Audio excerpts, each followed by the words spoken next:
When you think of South Korea, your mind probably jumps straight to the dazzling neon lights of Seoul, a city that never seems to sleep. The capital pulses with energy, its skyline a glowing testament to modern ambition and relentless innovation. Or maybe you pictured the infectious rhythms of K-pop, echoing through crowded streets and stadiums where fans from all over the world gather to celebrate their idols. Perhaps the thought of kimchi, spicy, tangy, and unmistakably Korean, makes your mouth water, conjuring images of bustling markets and family kitchens. But mountains? For most people, that's not the first thing that comes to mind when they think of Korea. Yet here's a surprising fact: about 70% of South Korea is covered in mountains. That's right, nearly 3/4 of the country is a dramatic landscape of peaks and valleys. Most of the nation is essentially one vast, rugged highland, shaped by ancient geological forces and centuries of history. These mountains aren't just a backdrop, they're the heart and soul of the land. Tourists pour into the cities for shopping, nightlife, and the latest trends, rarely glancing up at the jagged peaks that frame the horizon. The mountains are always there, quietly watching, often ignored. But this is no accident. South Korea's mountains are its best-kept secret, hidden in plain sight, shrouded in mist and mystery. They're places where ancient temples nestle among the trees and villages seem to float above the clouds. While the world is distracted by city lights and pop culture, a whole other Korea thrives in the highlands. A Korea with its own pace, its own rules, and a wild, untamed spirit that's impossible to find anywhere else. These aren't gentle, rolling hills for leisurely strolls. They're steep, challenging, and sometimes even dangerous. Training grounds for a society that's far tougher and more resilient than you might ever expect. Here, ancient traditions collide with quirky modern life. You'll find elders in hanbok sharing stories beside teenagers glued to their smartphones, all against a backdrop of misty forests and stone shrines. So let's pull back the curtain. Forget the guidebooks, the glossy ads, and the well-trodden tourist traps. It's time to see what lies beyond the city limits. We're heading off-grid into a land where the air is cleaner, the people are tougher, and the customs will make you rethink everything you thought you knew about travel and about Korea itself. This is the real South Korea, the one that doesn't make it into the travel brochures or Instagram feeds. It's a place where daily life is shaped by the land, and every path leads to a new discovery. It's been hiding in the mountains, waiting for someone curious enough to come looking. So are you ready to leave the ordinary behind and explore the extraordinary? Let's go. Meet the true rulers of the Korean mountains, the legendary Ajumas. These women are more than just hikers, they're a living, breathing institution, and their presence is felt on every trail, from the gentle hills to the steepest peaks. Dressed head to toe in neon hiking gear, with visors so large they could double as sunshades, these middle-aged women are a force of nature. Their outfits are as bold as their personalities, and you can spot them from a mile away. But don't be fooled by the bright colors. These Ajumas mean business. They don't just hike, they absolutely dominate the mountains, powering up trails with backpacks stuffed full of mysterious, possibly magical supplies.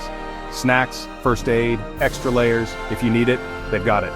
If you're struggling, an Ajuma will breeze past you, offer you a slice of fruit, correct your hiking posture, and move on without even breaking a sweat. Their stamina is legendary and their kindness is just as impressive. In the mountain villages, Ajumas are the backbone of the community. They run bustling restaurants, tend to farms, and keep the local grapevine buzzing with news and advice. Their efficiency is unmatched, and their work ethic is second to none. If you're lucky enough to be offered a homemade treat, don't even think about refusing. It's both an honor and a rite of passage. Their food is legendary, and sharing it is their way of welcoming you to the mountain family. Picture a squad of no-nonsense grandmas running a national park, spotless trails, hydrated hikers, and absolutely zero tolerance for loud music or littering. The mountains are pristine, thanks to their tireless efforts. The Ajuma system is a unique blend of discipline, care, and community spirit. It's a well-oiled machine that keeps everything running smoothly, and it works beautifully. They keep the mountains in perfect order, and you'll quickly learn to respect their quiet authority. A nod or a bow is the least you can offer in return. If you want to survive and truly thrive on these trails, just follow the Ajuma's lead. Watch, learn, and try to keep up. They are the heart, soul, and muscle of mountain life, bringing laughter, wisdom, and a sense of belonging to everyone they meet. And trust me, no matter how hard you try, you'll never out-hike an Ajuma. They are, without a doubt, the true queens of the Korean mountains. In America, hiking is casual: old sneakers, a water bottle, maybe a granola bar. It's something you do on a lazy Sunday, a way to get some fresh air and stretch your legs. You might even bring your dog or just wander off the beaten path with friends, no special gear required. But in Korea, hiking is a national sport, a social event, and a fashion show all rolled into one. It's not just about reaching the top, it's about how you look, who you're with, and how prepared you are for the journey.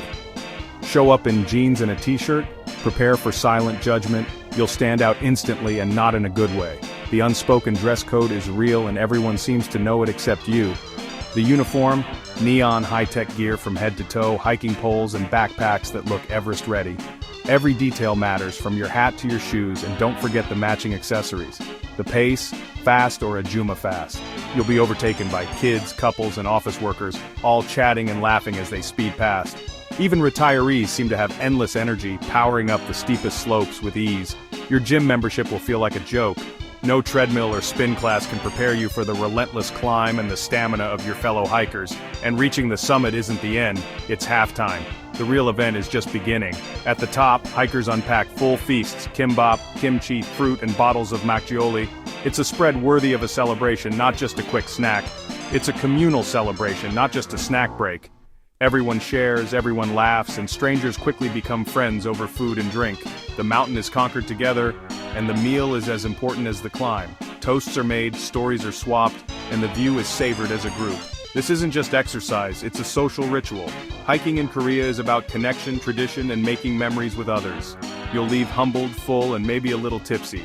The mountain tests your body, but the people fill your heart and your stomach. In Korea, hiking is about community, challenge, and sharing the view, and the food. It's a tradition that brings people together, no matter their age or background. So, if you think you can hike, think again. Here, the mountains demand respect and the culture will surprise you. Here, it's a whole new game. The challenge is real, but so is the fun. And you'll love every exhausting minute, discovering that hiking in Korea is an adventure for both body and soul. Mountain life in Korea is all about fermentation. Kimchi is just the start. There's doenjang, gochujang, and endless jars of jangaji bubbling away in every yard. These foods have bold personalities and even bolder flavors. The first bite might shock you, but locals swear by the health benefits. Got a cold? Eat kimchi stew. Feeling tired? Try doenjang soup. Mountain dwellers credit their longevity to what's brewing in those clay pots. In Korea, age equals quality. Fermented foods are prized treasures. It's a different way of thinking. Food is medicine, history, and culture. Once you get used to it, you'll crave that funky, fermented kick. Forget fresh. Here, the older the better. And you'll start to believe the secret to a long life is buried in a jar. Just don't ask what's in it. Here's a paradox. You're deep in the mountains surrounded by ancient trees and your phone has full bars. 5G lightning fast. South Korea's commitment to connectivity is unmatched. Whether you're on a remote peak or in a tiny village, you're always online. Farmers watch YouTube on breaks, hikers live stream their summits. In the US, nature means digital blackout. In Korea, it's nature and Netflix. This blend of old and new keeps mountain communities vibrant and connected. Young people can run businesses from ancestral homes and no one is left behind. The ping of a text in a quiet forest, it's just another sign of a culture that brings tradition and technology together. Here, you don't have to choose between the wild and the wired. You get both, seamlessly, and it works. In the West, mountain peace means silence. In Korea, it's communal, and anything but quiet. Group naps are a thing. You'll find people snoozing together in temples or pavilions, snoring in harmony. It's not disrespect, it's comfort and trust. Meals are loud, joyful affairs, filled with laughter, sizzling food, and toasts shouted across the table. There's no hushed chatter, just the sound of community. At first it feels like you're crashing a party, but soon you realize this is the sound of belonging. Tranquility here isn't about isolation, but about being part of the crowd. You find peace in the middle of the noise, not away from it. It's a lesson. Serenity doesn't require solitude. In the Korean mountains, you find your center surrounded by life. Dive in, nap loud, eat louder. That's Mountain Zen Korean style. The Korean mountains have their own cast of animal characters. Magpies are everywhere. Bold, clever, and always angling for your snacks. Then there's the Korean water deer. Looks like Bambi but with fangs. Yes, fangs. They're harmless but the first sight is unforgettable. Chipmunks here are fearless, practically demanding tribute from hikers. Their cuteness is a toll you'll gladly pay. But the most legendary creature is the Siberian tiger, now gone, but still a powerful symbol. Tigers live on in stories, statues, and even the national soccer team's nickname. This respect for a vanished predator sums up Korea's relationship with nature, awe, reverence, and a wild spirit. The mountains are full of surprises, some adorable, some a little spooky. Just when you think you've seen it all, nature flashes its fangs, and you'll love it. As an American in Korea's mountains, your expectations get flipped. We seek solitude in nature, Koreans seek community. Hiking alone is odd. Here the point is to share the beauty, not escape it. Trails are crowded, summits festive, restaurants loud. Comfort is different too. You might sleep on a mat, share a bathroom, and be treated like family. It's intimate, sometimes jarring, but it breaks down barriers. And the food? Forget trail mix. Koreans carry feasts up the mountain. The meal is as important as the climb, a celebration of effort and joy. It's a reminder. Hardship deserves a reward, and flavor is never optional. Suddenly, your granola bar feels a little sad. So why trade your beach vacation for Korea's wild mountains? Because it's real. It's a journey into a culture built on resilience, community, and a love for the land. You'll be humbled by ajumas, amazed by fermented feasts, and baffled by perfect Wi-Fi on a mountaintop. This is where your assumptions get challenged and your best stories are born. You'll sleep on hard floors, eat mystery foods, and feel out of place, and that's the point. It's an adventure that shows there are a million ways to find joy in nature. Look past Seoul's lights. 70% of Korea is waiting in the mountains. Get lost, get confused, and get amazed. Find the fanged deer, share a summit drink, and master the art of the loud nap.